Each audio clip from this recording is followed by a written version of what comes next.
Buongiorno, ben ritrovati su Uncinetti allo sbaraglio. Oggi vediamo come realizzare questo soffice collo con il punto nocciolina, mega noccioline. Sembrano quasi delle bolle, ok? Allora, il mio lavoro ha un'altezza di 25 centimetri e una lunghezza di circa 70.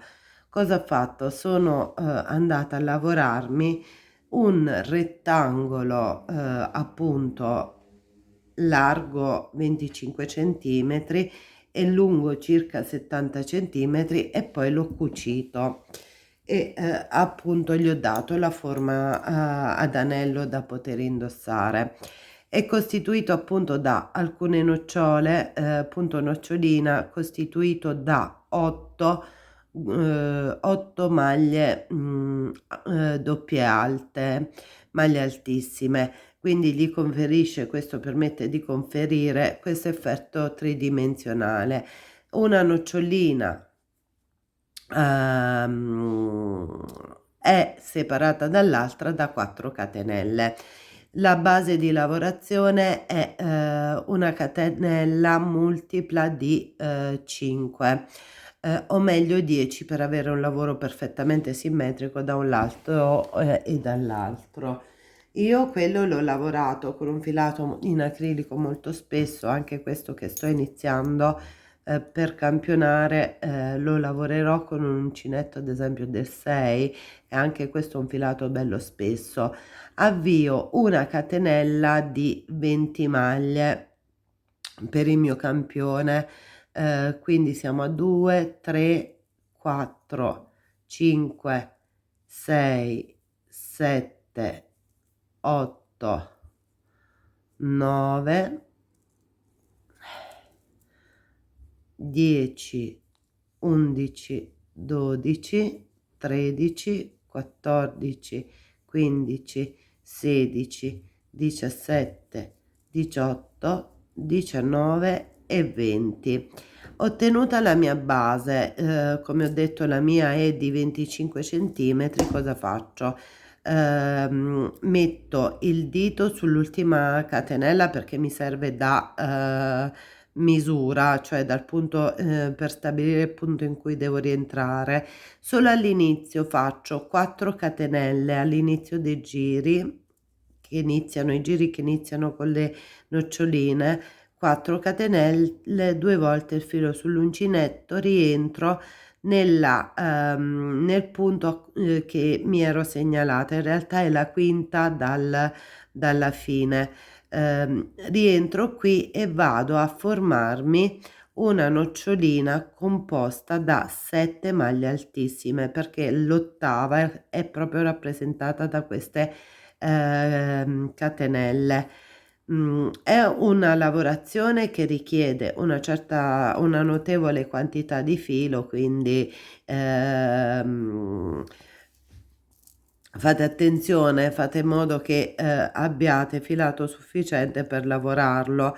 Io ad esempio quello lì l'ho realizzato con 2 etti di filato, perché appunto queste mega noccioline richiedono il dispendio di un enorme quantitativo di filato. Intanto che parliamo sono 2, 3, 4, 5, devono essere un totale di 8. 5, opla, questo un pochino è macchinoso all'inizio, 5, 6,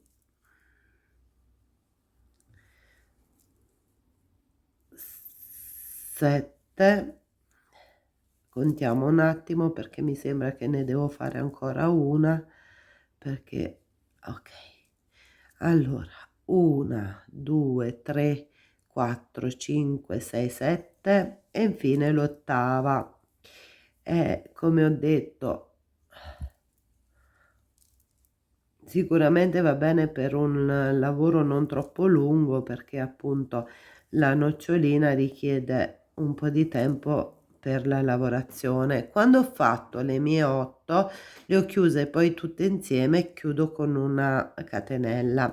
Adesso aggiungo 4 catenelle, 1, 2, 3 e 4, vado sulla catenella di base, conto 4 punti, 1 2 3 4, nel quinto entro e faccio una maglia bassa.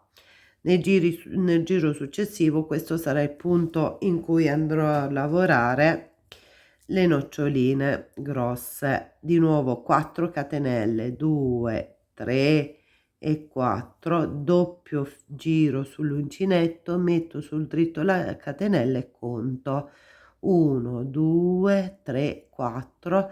Nella quinta catenella andrò a realizzare una mega nocciolina di 5 scusate, di 8 maglie altissime chiuse a metà, 2 3 4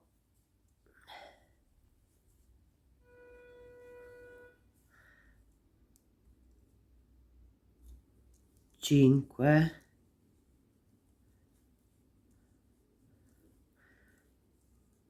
6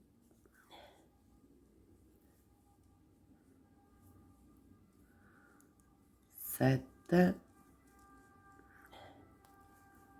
e infine l'ultima e 8. Ok, questo è un piccolo campione, quindi voi utilizzate un multiplo di 10 punti di base, 10 catenelle di base per una lunghezza di circa 20-25 centimetri e chiudo anche questa mega nocciolina. Vedete, ne ho due. All'inizio sembra una lavorazione larga, però appunto la tridimensionalità del punto diventa più evidente con l'aumento dei giri di lavorazione. Faccio di nuovo 4 catenelle, 3 e 4, conto 4 maglie di base, 1 2 3 e 4, entro nella quinta, vado a lavorare la maglia bassa, 4 catenelle, 2 3 e 4, filo sull'uncinetto, conto 1 2 3 4, nell'ultima vado a lavorare la mia mega nocciolina con le 8 maglie altissime, 1 2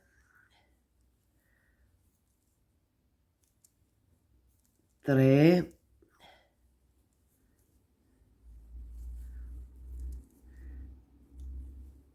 4, faccio sfilare un po', aspettate, opla, riprendo il filo,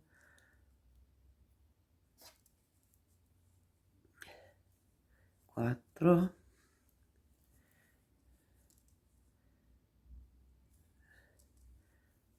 5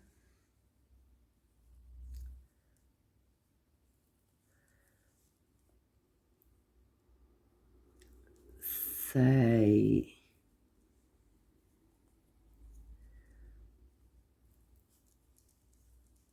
7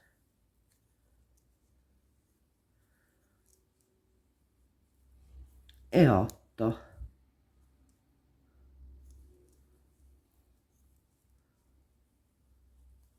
E vado a chiudere, opla, le riprendo.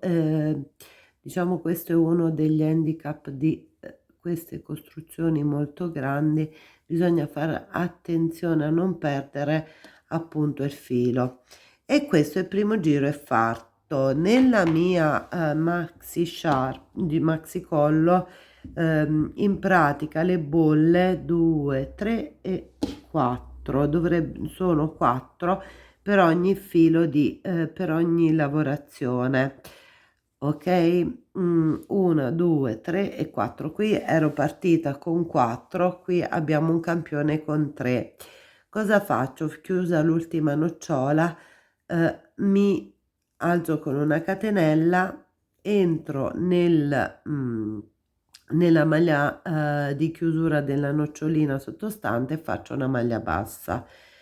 aggiungo 4 catenelle, 2, 3 e 4, doppio filo sull'uncinetto, nella maglia bassa del giro precedente vado a compormi l'altra mega nocciola composta da 8 punti altissimi, 2, 3, poi possono essere anche definite bolle, cioè alla fine sembrano bolle. Siamo al quarto punto lavorato, quinto, sesto. In questo giro qua logicamente ci sarà una nocciola in meno perché sto lavorando nella metà, nel mezzo. Qui ci sarà la nocciolina e poi nell'altra, quindi siamo a 1, 2, 3, 4, 5, 6, 7 e 8 punti al opla, 8 punti altissimi. Chiudo in questo modo e chiudo anche questa qui, piano piano la faccio scorrere, ok, e chiusa. 4 catenelle, 2, 3 e 4, vado nella nocciolina qui dove era la chiusura e vado a crearmi una maglia bassa che poi alloggerà la nocciolona del giro precedente. 3, 4 filo su doppio filo sull'uncinetto, vado a crearmi la mia maxi nocciola in questo punto basso. 2, 3, 4, 5,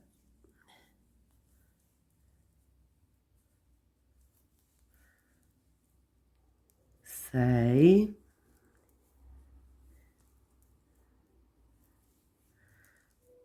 7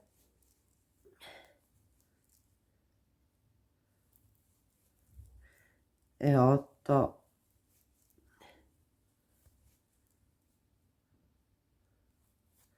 Allora, e chiudo con una maglia bassissima, 4, 2, 3 e 4, e poi vado a chiudere qui con una maglia bassa nell'ultima nell'ultima nocciolina. Ok, questi sono i 2 giri da alternare. Prima parto appunto nel primo giro con una nocciola costituita da siamo da questo lato in realtà, da prima la catenella di 4, poi 7 maglie altissime, alla fine chiuse insieme, 4 catenelle, maglia bassa e così via. Adesso secondo giro non faccio che alzarmi con 4 catenelle per l'avvio del terzo giro e vado a lavorare la stessa cosa fatta nel primo giro, cioè devo fare la nocciola grande qui dentro e siccome mi sono già alzata con 4 catenelle, questa qui, la prima iniziale, sarà costituita solo da 7 maglie altissime, poi chiuse, lavorate a metà e alla fine chiuse insieme.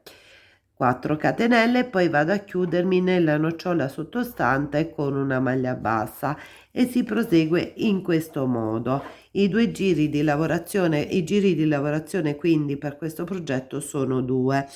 Ha una tramatura abbastanza particolare, adesso vediamo di nuovo il lavoro completo, perché se è vero che appunto c'è questo effetto bello corposo, se io vado a tendere un pochino il lavoro, vedete, si nota anche la tramatura che è molto bella.